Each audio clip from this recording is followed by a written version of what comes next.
Hi guys, welcome back to my channel. I'm Juliana, and in today's video we are going to talk about a book review. And the book that I'm going to talk about is Anna Karenina by Leo Tolstoy. This was a book that took me 6 months to read. I have been showing this book in my wrap-ups for the last 6 months, and finally I finished. And well, we are here, and today I'm going to talk about this book. So Anna Karenina was to have another title. It was to be two families or two couples.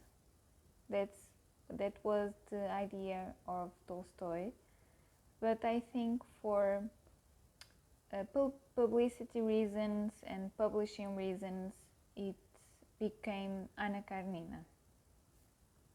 So, what does Anna Karenina talk about? So in here we have, the book starts with the family Oblonsky. We start the book by a really popular phrase.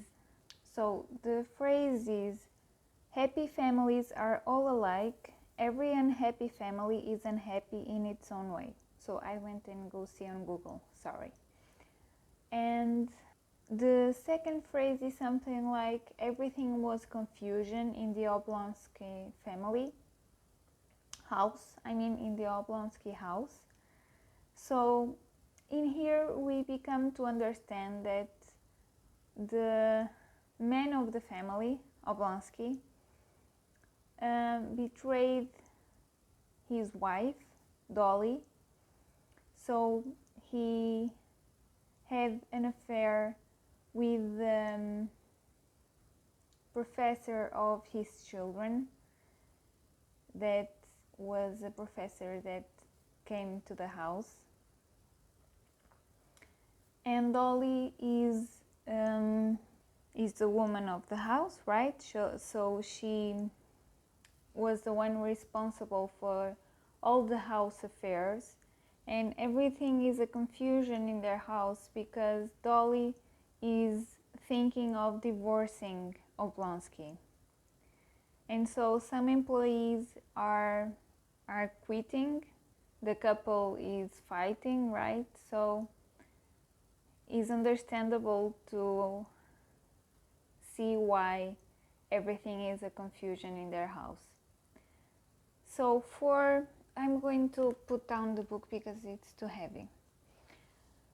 So Oblonsky had an idea of inviting his sister Anna to go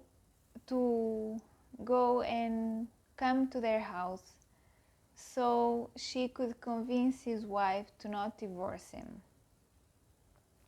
And Anna is Anna Karenina.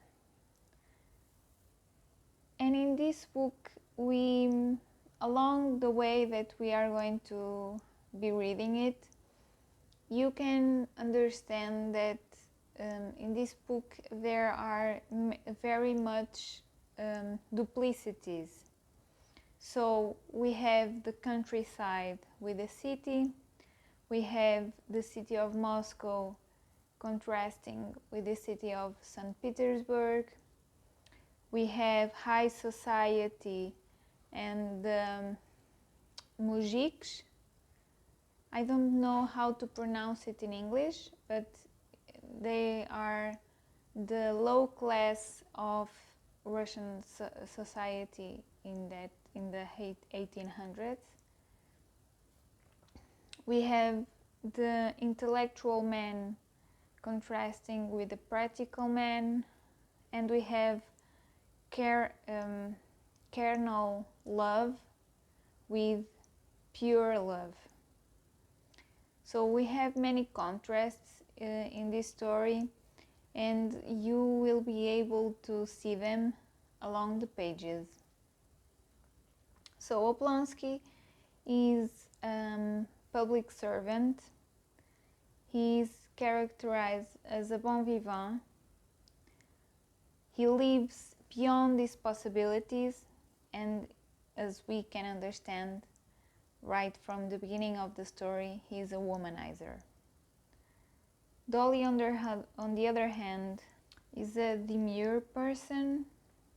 So she lives for her husband and their children. She is the woman of the house, and she catches a letter from Oblonsky lover, and that's how she discovers the affair. And Oblonsky is worried because Dolly is thinking about divorcing him, so he cannot fathom his life without her, but at the same time he's not regretful.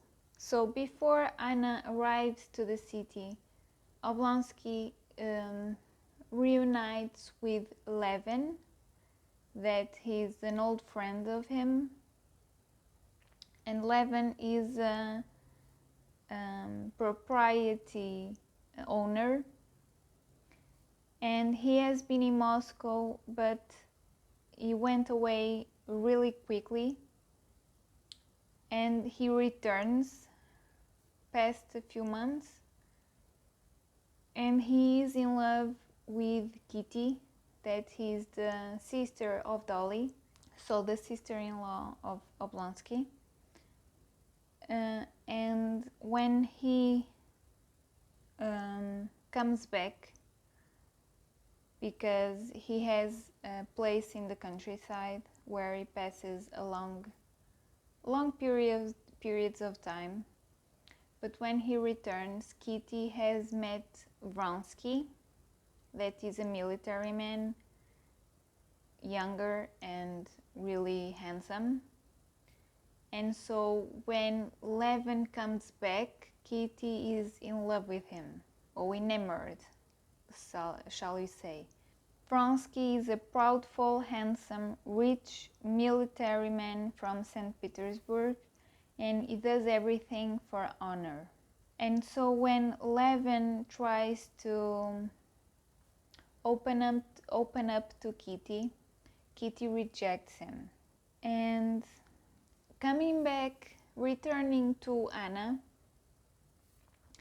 she goes from St. Petersburg to Moscow, where Oblonsky lives, by train, and in the train she meets a woman, and we become to understand that that woman is the mother of Vronsky.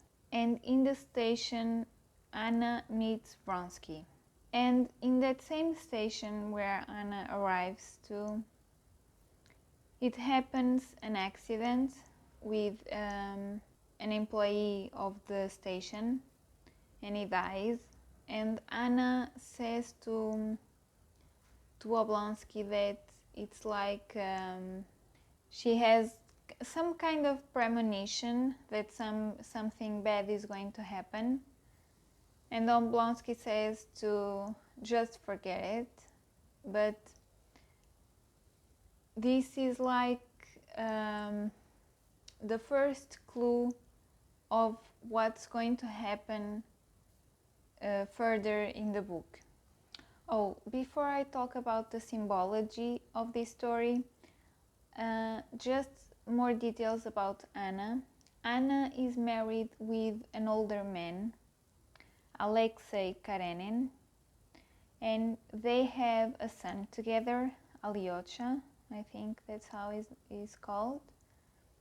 Alyosha is like a nickname, and he has like 7 to 8 years old.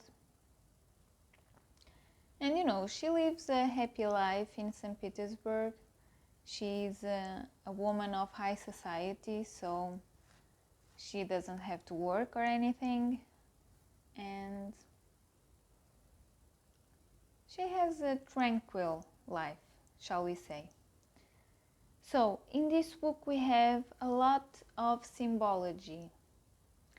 So Levin and Oblonsky, when they, in the beginning of the book, when they going out for dinner, Oblonsky asks for oysters, and oysters is something a bit extravagant, and so with this we become to know more about Oblonsky.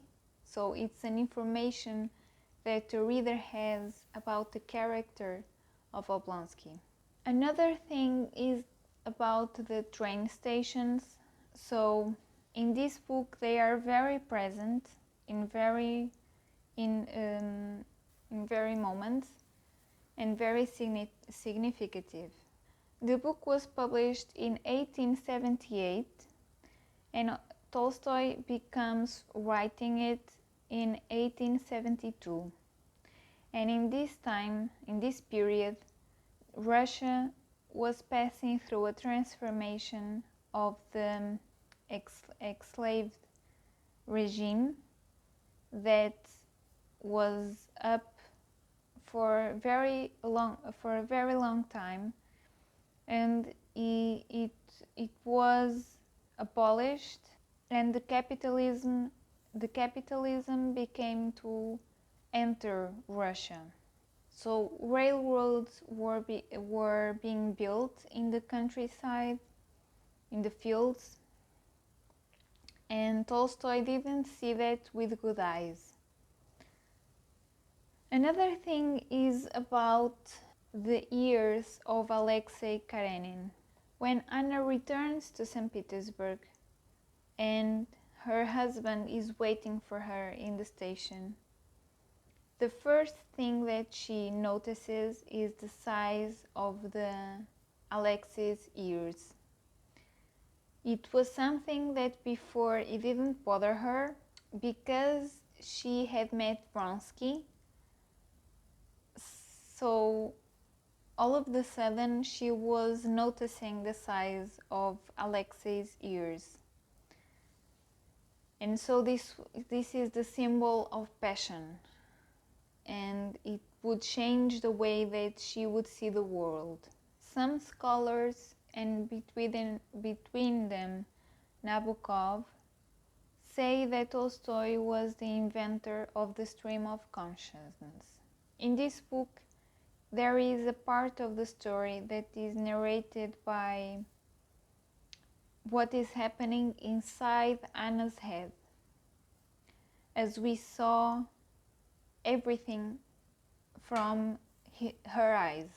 A scholar from Anna Karenina that studies Anna Karenina, Matthew Arnold, says that we shouldn't take Anna Karenina as a work of art, but as a fragment of life. The characters are really human, and sometimes one character is happy with the suffering of another because that another provoked him to suffer. So it's like someone provoked my suffering, so now I'm happy with their suffering, So we can see that in this book, and who never did that, or who never thought that in any time in their life. The feminine characters are really well developed in this book, so they have many layers, and it was something rare at the time that this book was written. So Tolstoy did a wonderful job of giving us strong woman characters. I'm not saying strong as perfect, that's not what I mean. I'm saying strong in the sense that they have human traits, like psychologically you can understand where that character is coming from, Another thing that Tolstoy explored in this book was the adultery coming from the part of the woman. So adultery, even today, but mostly in that time, between men and women was seen differently. And we can see how Oblonsky betrays his wife and nothing happens to him. And he continues to be well received in society. Meanwhile, Anna is chased away, you know. And in the same way, when Vronsky is with Anna, he continues to be well received in society, and Anna doesn't. So, for a synthesis, so in the beginning of the book, we have the family of Oblonsky, where Oblonsky betrayed his wife, and he calls his sister, Anna Karenina, to help him. And when she arrives to Moscow, she meets Vronsky, and the spark begins there. But Anna is in a mission, so she goes to Oblonsky's house and she convinces Dolly to not divorce his brother. And she achieves that, and so they don't divorce. And when Anna returns to St. Petersburg, Vronsky goes after her. And a dance between them two begins. And so Vronsky tries to seduce Anna, and I think it takes like a year to seduce her. And she eventually gives in. She separates from Alexei Karenin, and she lives with Vronsky. And at the same time, we accompany the lives of Levin and Kitty. So Kitty, at the beginning of the book, was enamored with Vronsky, but when Vronsky, doesn't care about her because he meets Anna, Kitty becomes ill, and she does a voyage to foreign countries so she can heal herself. And when she returns, there happens a dinner between the families and friends, and she meets Levin again, and they talk it through, and Levin asks if the refusal that she gave him was forever, and she says no. So they understand each other, and they begin a relationship, and they marry. And then we accompany these three families along the book, and we can compare each other and see the differences between them, what is happening at each time, but what we understand. And this is something that I didn't catch right through when I was reading it.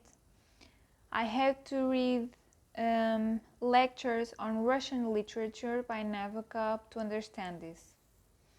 So I made the resume of the synopsis of this book, the story of this book, not the history, the story. And I talk about the symbology, I talk about the dualities. So now I want to talk about the support books that I read so I could complement my reading of Anna Karenina. So the first one that I read was Lectures on Russian Literature by Vladimir Nabokov. So I went and only read the part of Anna Karenina. And in here he talks about a little bit of each character. He talks about how the book begins, and he explains how the timelines between Vronsky and Anna and Levin and Kitty are differentiated. So we have a delay of like 1 year between them, the happenings, the situations that are happening between these two couples. So it's like Anna and Vronsky are happening in the present when you are reading it, and Levin and Kitty are happening 1 year before. But when, at least that was my experience, when I was reading it, I was understanding that it was happening in parallel time. And as Nabokov explained, that's not what's happening. So there is a delay between the two storylines. And it was something that he explained that for some readers it would pass through and they wouldn't notice it. And that was something that happened to me. So if you are reading Anna Karenina, or you pretend to read Anna Karenina, have this in mind. So the two storylines are with a delay between them two. There is a part in the explanations and commentaries of Nabokov about specifically Anna, where he says that she is like a perfect character with a moral structure who is perfect. And I was like, is it? So in my eyes, Anna is spoiled because, you know, she leaves Karenin, right, for Vronsky, and she doesn't understand why Karenin doesn't want Vronsky in their house, or she doesn't understand why Karenin doesn't want to give up of his son. And it's like it's a type of behaviors that is far from perfect in a moral perspective. You understand what I mean? So Anna is, you know, she's a high society woman. She was accustomed to have whatever she wanted and to go wherever she wanted and to be with wherever she wanted, to be with whomever she wanted. So it's like when she separates from Karenin, that type of mentality prevails, and she doesn't understand the perspective of the husband. There are some type of disconnect in that point.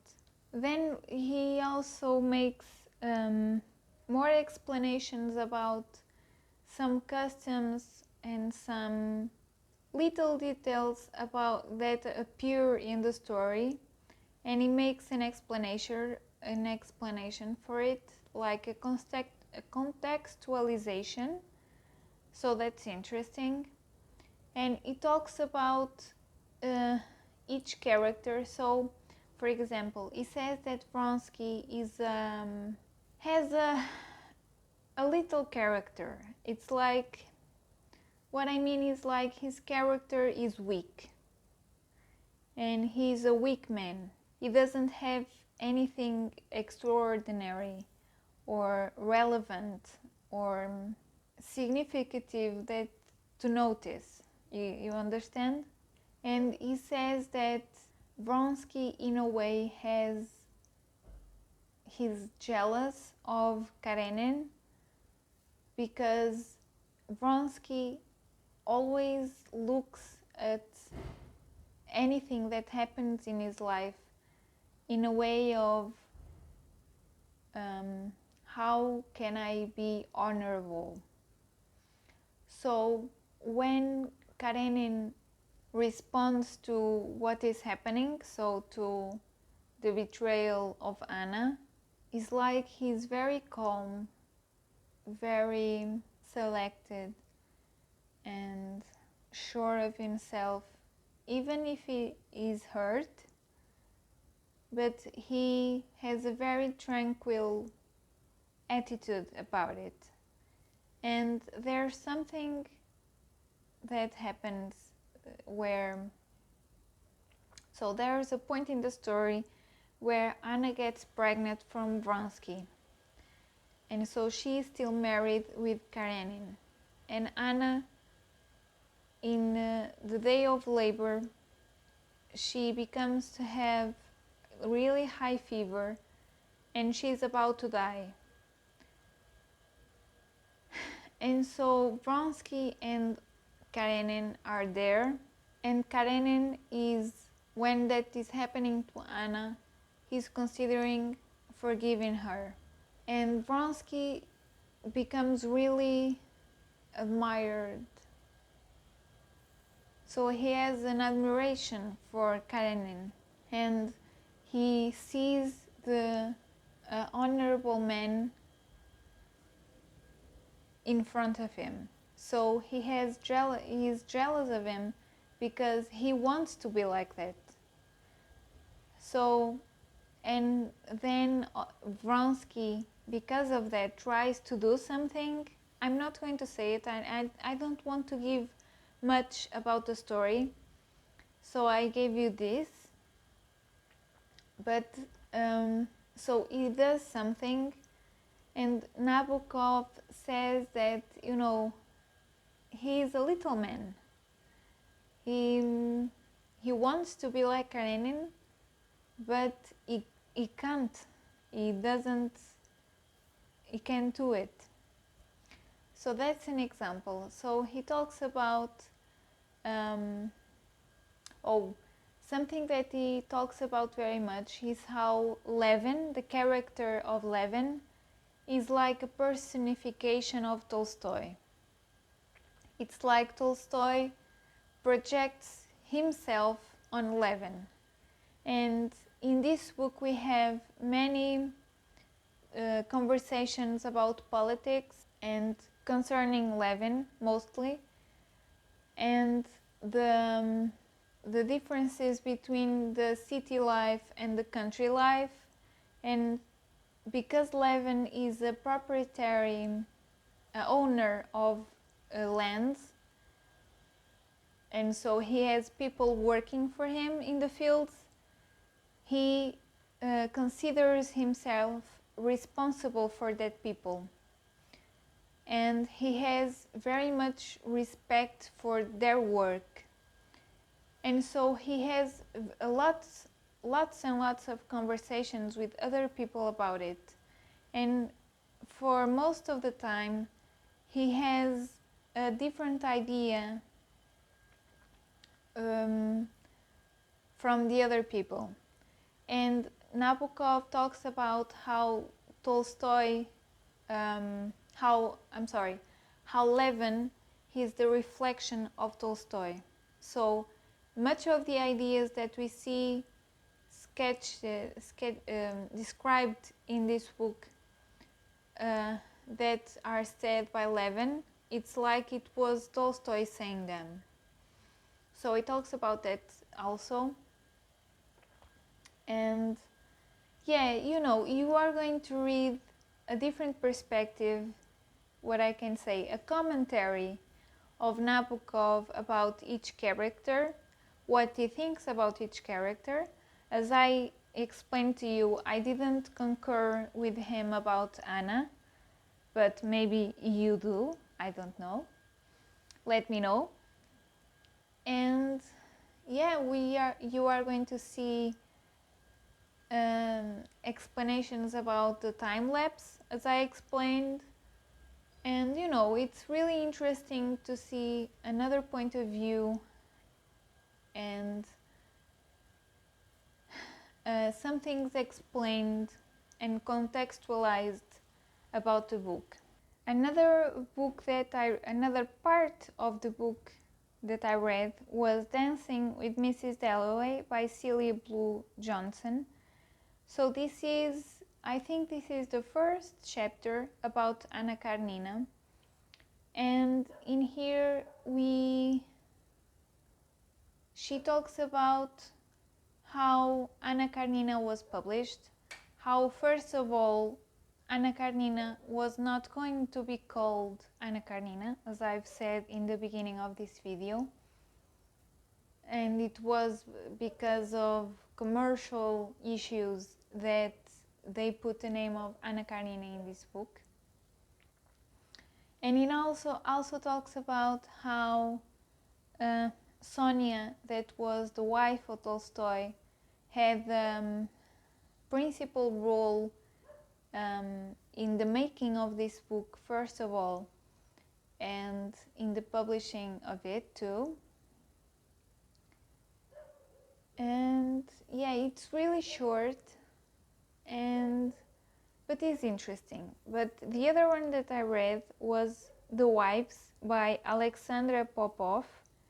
So in this book I read about the chapter of Sophia, that is the wife of Tolstoy. But in this book you can find other wives of other popular or well-known writers, like Dostoevsky, the Dostoevsky wife. Jesus, I'm sorry. So I read the Sophia chapter, and it was really interesting. It was like 70 pages, and it was all about how Sophia married Tolstoy. They had difference of ages quite significant, like 15 years or something like that. I don't remember right now, but she married him when she was 18, and she was responsible to rewrite the scripts of Tolstoy so they could send him to the publishers, because Tolstoy had an awful type of letter,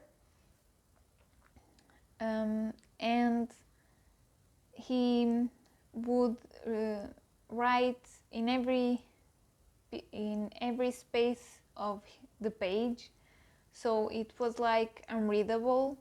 So Sophia would rewrite his scripts so they could be more clean and could be sent to the publishers. So for Sophia, this was the joy of her life. She loved the work of Tolstoy, but we understand that along the years Tolstoy became more taciturn, more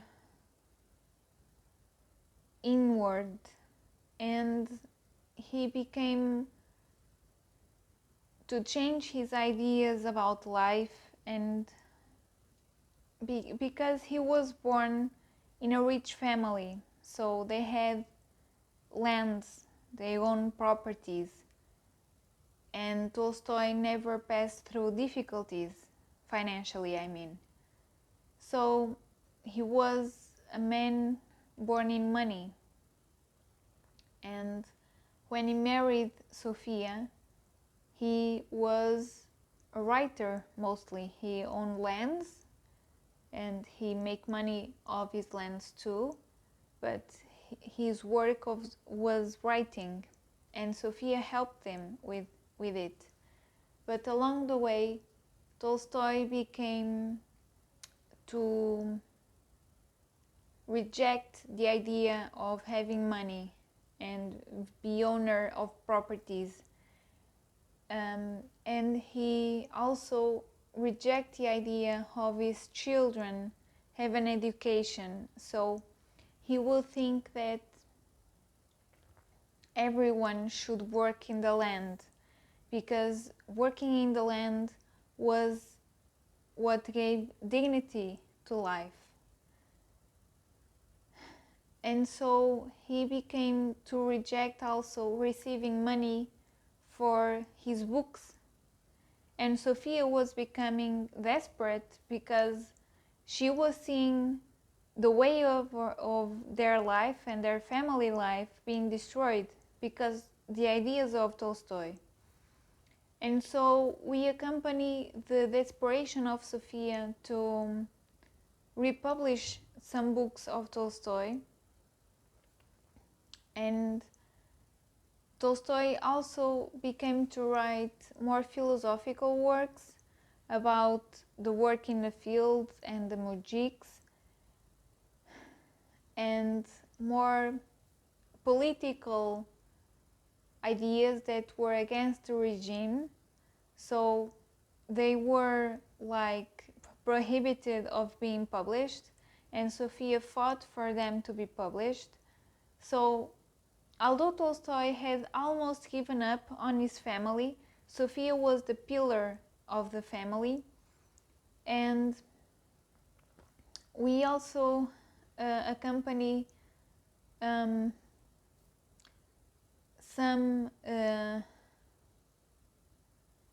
principally one man that became like that became a disciple of Tolstoy when he was with the more frugal ideas. He gathered some fans around him, and principally one of them was like trying to seduce Tolstoy to rearrange his testament and making him the principal manager of Tolstoy publications and not Sophia. So you to have an idea what was happening in Tolstoy's life, so Sophia was desperate and she was seeing that unfold. And by the end of Tolstoy's life, he got out of his house. He didn't want to be in his home, and Sophia was following him. And at the end of it all, so Tolstoy died far away from Sophia. It was so sad. And I didn't have any idea of Tolstoy's life. I didn't know anything about his life. So I'm now, when I read this about Sophia's life,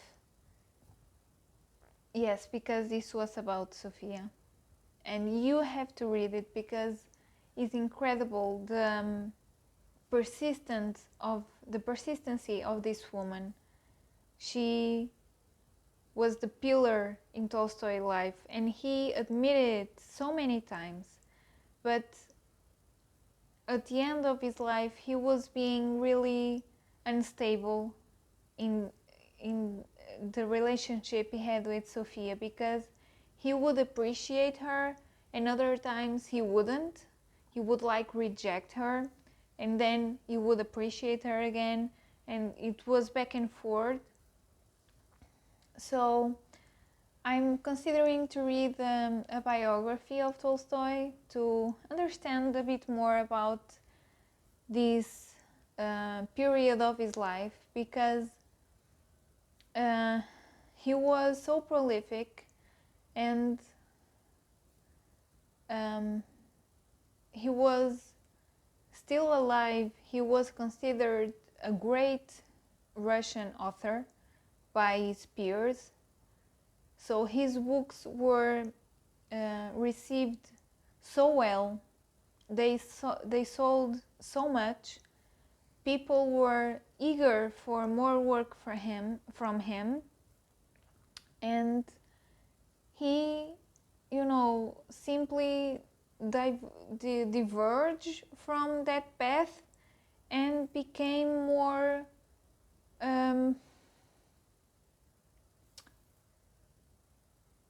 more worried about his frugal life. So he became more worried about his life philosophy and not so much about his family. At least that was my perspective from what I read in this book. So really interesting. I really advise you to check this book, these 3 books up when you are reading Anna Karenina. And well, if you buy these books, you will have support books for other authors and other books, because they are a compilation of the wives of other wives, right? Lectures on Russian literature. You have more lectures on other books of Russian authors. And Dancing with Mrs. Dalloway, the same thing. You will have a short explanation for other books. So I think is all added value. So I hope you check these 3 books up. So I didn't explain so much about the story, or not explain, talk about or develop so much about the story. And so I think that what I said here was enough. What I can add is that I didn't enjoy this book so much. So when I started it, I was really interested, because the story where the book begins is interesting. Then along the way, I was feeling that the book would divert to secondary characters that I wasn't interested about. So I was interested mainly in Anna Karenina and Levin. That was the 2 characters that I was really invested in and I was really interested to read about. So when it started to add conversations of other characters and passing through pages where we wouldn't see Anna or Levin, I was really, really bored, because he would explain scenes and such, and introduce conversations between characters, and would not develop the main stories, the main 2 characters. And for me it's like, where are they? Where are they? Like, come on. So was some parts that was really difficult for me to get through. And for the middle to the end, I became interested again, because he was going through Anna and Levin in in a succession, so it was more interesting to me, and the story would become also more, as the story progresses, tension progresses as well, and the story becomes more tension. Yeah, I think that's the word that I'm looking for. More tense. And so you become to feel that, well, what's going to happen? Something is going to happen. And when it does happen, it is like it hasn't happened, because it was so strange. First of all, I wasn't expecting it, and second of all, the way that Tolstoy writes it, it's like so subtle. It's something that if you are not paying attention, you don't understand what happened. At least that's how I felt. I had to reread that part so I would really that's what happened, right? Yeah, that really happened. So he isn't explicit in his words. It's really beautiful. It's sad, but it's really beautiful. So I really enjoy, well, can I say that I enjoy that? I enjoy the writing. That's what I mean. If you know, you know, you know? So, and then after that, it was like an ending that he had to give us, but it was again like, how can I explain it? It's like everything come back to normal and life goes on, and it's like an happy ending, but with a sour taste. I think that's how we can say it. And yeah, so this book for me was a journey hard to go through, because I wasn't interested in the story all the time. So I wasn't eager to read this book all the time. And although I found the characters really complex, full of layers, and the descriptions of their thoughts really interesting and detailed and well detailed, I wasn't captivated. I wasn't like glued to the characters of the story. So it was, I don't know, I enjoyed. I don't regret reading it, not at all, of course. But at the same time, it's like, okay, I read it, you know? So yeah, maybe, I don't know, maybe in years from now, if I pick it up, maybe I will have a different opinion or a different feeling. I think this is more feeling. And well, I really hope so, because I think the story in itself, when we take the added in and we summarize and well, we extract the juice of the story, we have a really interesting, complex and intricate story, and about human relationships and how sometimes you conform with your life. When the years pass through you and you sometimes meet someone else, or something happens in your life that makes you look at your own life and see something different. So, and sometimes really how the same relationship can change through time, and how you see something now, it's not how you're going to see years from now or months from now. So it's really beautiful, I thought, the story, and I think it's really worth it to read it. I'm not saying the contrary. I'm just saying that you have to go through it, at least what I can say, that this is a story that is slow-paced, really slow-paced, and it doesn't have anything major happening, right? So this is like a flow of life. And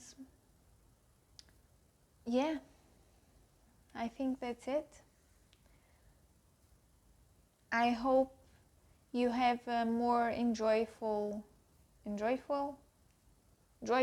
experience than I did. And if you had, please let me know in the comments.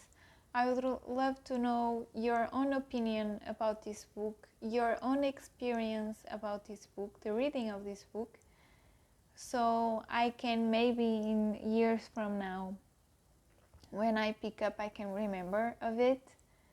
So yeah, I think I'm going to end this video here. It's too long, but I think I said everything that I wanted to say. And yeah, well, I'm going to say goodbye. So please subscribe to my channel if you haven't subscribed already.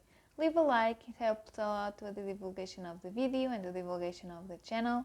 Follow me on Instagram, I'll be posting there whenever I make a book review or anything else.